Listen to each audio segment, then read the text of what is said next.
मनमोहन सिंह की सरकार के समय में जो निर्णय हुआ था कि आंगनवाड़ी मिड डे मील और आशा वर्कर को नियमित कर्मचारी का दर्जा दिया जाएगा। This news is sponsored by Prem timber merchant Sunni. केंद्रीय ट्रेड यूनियन के आह्वान पर सीटू ने आज बीजेपी की केंद्र सरकार के खिलाफ प्रदेश व्यापी धरना प्रदर्शन किया। इसी कड़ी में शिमला उपायुक्त कार्यालय के बाहर सीटू के बैनर तले आंगनबाड़ी, मिड डे मील और अन्य कई संगठनों ने मांगों को लेकर हल्ला बोला और किसान मजदूर विरोधी निर्णयों के खिलाफ आंदोलन की चेतावनी दी। सीटू प्रदेशाध्यक्ष विजेंद्र मेहरा ने कहा कि जब से केंद्र में मोदी सरकार आई है तभी से अमीरों के हित और गरीब मजदूरों के विरोध में फैसले लिए गए हैं। कोरोना काल में किसानों के खिलाफ कानून लाए लेकिन मुंह की खानी पड़ी। 4 लेबर कोड लाकर बंधुआ मजदूरी की तरफ बढ़ा जा रहा है। मजदूरों के खिलाफ ये काला कानून है। आंगनबाड़ी कर्मी सरकार के कई तरह के काम करवाए जा रहे हैं, लेकिन 2013 में आंगनबाड़ी आशा वर्कर को नियमित कर्मचारी बनाने का निर्णय हुआ था, लेकिन इस सरकार ने इसे लागू नहीं किया। यहां तक कि मिनी आंगनबाड़ी कार्यकर्ताओं को पिछले 6 महीने से वेतन नहीं दिया गया है। निजीकरण की तरफ से ये सरकार आगे बढ़ रही है, जो कि सही नहीं है। कहा कि मजदूरों का न्यूनतम वेतन 26,000 रुपए घोषित करने, मजदूर विरोधी 4 लेबर कोडों को लागू किया जाता है तो सरकार को किसान आंदोलन की तरह बड़े आंदोलन का सामना करना पड़ेगा। शिमला से मायने टीवी के लिए अमित कुमार की रिपोर्ट। सीटू के राष्ट्रीय आह्वान पर 10 जुलाई को प्रदर्शन हुए थे पूरे देश में, और 10 जुलाई को क्योंकि हिमाचल के अंदर उपचुनाव था तो इसलिए 18 जुलाई को हमने प्रदेश व्यापी प्रदर्शनों का आह्वान किया था। और हमारा सीधा मानना ये है कि पिछले 10 सालों में जिस तरीके से मोदी सरकार ने काम किया, पूरी तरह से अमीरों के लिए किया, अंबानी अडानी के लिए किया, टाटा बिरला के लिए किया, और उसका खामियाजा उनको चुनाव में भी भुगतना पड़ा। आप सबको मालूम है कि कोरोना काल में किसानों के खिलाफ 3 कानून लाए मोदी सरकार ने, लेकिन आंदोलन हुआ तो मुंह की खानी पड़ी। मजदूरों के खिलाफ 4 लेबर कोड लाए। ये लेबर कोड क्या है? 44 कानून जो देश के अंदर बने थे 1920 से लेकर अंग्रेज़ों के ज़माने से लेकर 100 साल के इतिहास में, ये 44 कानून को ख़त्म करके 4 लेबर कोड बना दिए। ये बंधुआ मजदूरी है, गुलामी, दास प्रथा को जन्म देने का एक षड्यंत्र है। 8 से 12 घंटे ड्यूटी करने का प्रावधान किया जा रहा है और पक्के से कच्चे किस्म के रोज़गार की ओर जो मोड़ा जा रहा है। फिक्स टर्म का रोज़गार आएगा, 3, 6, 9 महीने का रोज़गार, पक्का किस्म का रोज़गार नहीं मिलेगा। हड़ताल पर मजदूर जा नहीं सकता, हड़ताल पर जाएगा मुकदमे बनेंगे, और तरह तरह की सजाओं का प्रावधान है। 8 दिन के वेतन का काटने का भी प्रावधान है। हड़ताल 1 दिन करेगा मजदूर, वेतन 8 दिन का कटेगा। तो ये तानाशाही है, ये एक तरह से पूरी तरह से अंग्रेज़ों के ज़माने के काले कानून है। और जो आज श्रम कार्यालय हैं, लेबर कोर्ट हैं, इनके अस्तित्व पर खतरा मंडरा रहा है। फैक्ट्री और इंडस्ट्री मजदूर जो है 70% मजदूर जो है नए कानूनों में कानून के दायरे से ही बाहर हो जाएगा, तो कानून किसके लिए रहेगा?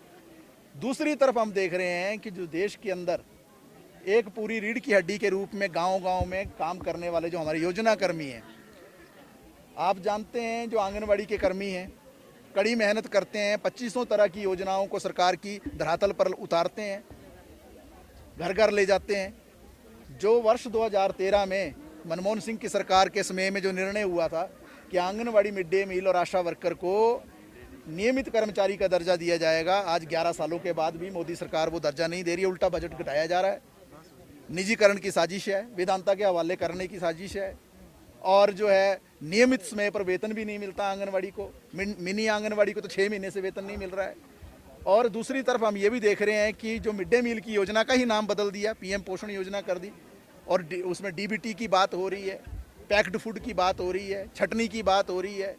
और आशा वर्कर जो है जिन्होंने सबसे एक बेहतरीन भूमिका अदा की कोरोना काल में, सबको मालूम है, मेडिकल स्टाफ के साथ और उनसे भी पहले शायद घर में कोई दवाई लेकर पहुंचता था वो आशा वर्कर था।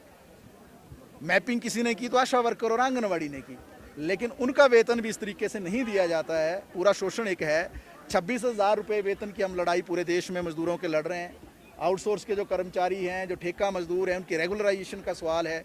पुरानी पेंशन योजना को पूरी तरह से लागू करने की हम पूरे देश में भी मांग कर रहे हैं, और हिमाचल के अंदर भी आपको मालूम है कि बोर्डों और कॉरपोरेशन के अंदर जो है ओपीएस लागू नहीं हुई है। सुक्खू सरकार उस बात से मुकर गई है एक तरह से। और जो मनरेगा और कंस्ट्रक्शन वर्कर हैं जो हिमाचल के सबसे ज़्यादा संख्या में हैं, जिनको जो लाभ मिलते थे श्रमिक कल्याण बोर्ड से, जिसमें उनके बच्चों को स्कॉलरशिप है, मृत्यु होने पर उसमें मुआवजा राशि का प्रावधान है, प्रसूति की राशि का सवाल है, उसमें मेडिकल सहायता का सवाल है, दसियों तरह के और फ़ायदे हैं।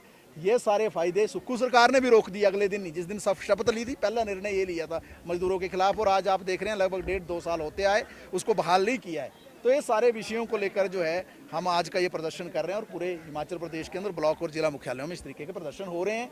और निश्चित तौर से हम मोदी सरकार को ये चेताना चाहते हैं कि अगर आप लेबर कोड को लागू करने के लिए आगे बढ़ेंगे, जैसा आप कह रहे हैं कि 100 दिन का एजेंडा में हम लागू करेंगे, तो वैसा ही मुकाबला आपको करना पड़ेगा जैसा मुकाबला किसानों के साथ आपको करना पड़ा था। और किसानों ने बाद में आपको मजबूर किया था अपनी गलती को कबूल करने के लिए, मजदूर भी आपको मजबूर कर देगा। दोबारा से दिल्ली कूच करने रहे हैं, अंबाला क्रॉस कर चुके हैं, क्या कहेंगे? काले कानून, कृषि कानून भी वापस?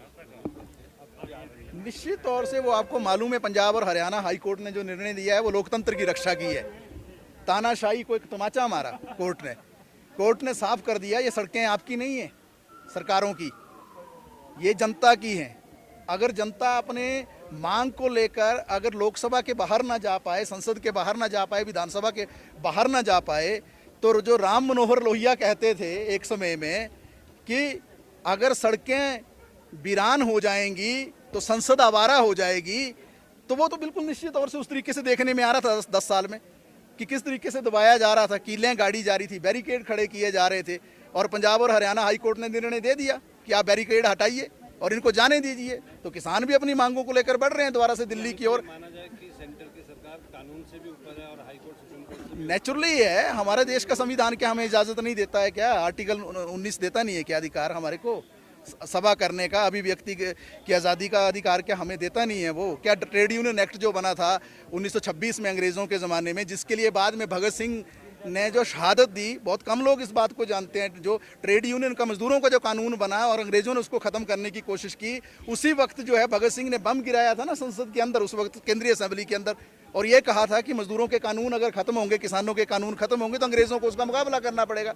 तो निश्चित तौर से जो पंजाब हरियाणा हाई कोर्ट ने निर्णय दिया काबिल तारीफ़ है, और किसान वहाँ उस अपने मुद्दों को लेकर बढ़ रहे हैं। और मजदूर, जैसे आज हम मजदूरों की तरफ से जो CITU के बैनर तले पूरे देश में लड़ाई लड़ रहे हैं, मजदूर किसान अपनी एकता बनाकर दोबारा से जो है मोदी सरकार की घेराबंदी करेंगे। हमारा एक ही मकसद है कि अमीरों के साथ जो ये सरकार खड़ी है पिछले 10 साल से, इसको ये बताना है कि ये देश की जनता ज़्यादा गरीब है, और इनके कानूनों से अगर आप छेड़खानी करेंगे तो निश्चित तौर से आपको मजदूरों और किसानों से आक्रोश का जो है उसका सामना करना पड़ेगा। ओम क्रिएशन सुन्नी और reputed house for readymade garments. आपके शहर सुन्नी में readymade garments, lehenga choli, ladies fancy suit, धातु रेशता, कोट पैंट, शेरवानी व किड्स वेयर, फैंसी ड्रेस के लिए मशहूर दुकान, नजदीक किरण ज्वेलर्स सुन्नी, शिमला। बस एक बार सेवा का मौका जरूर दें।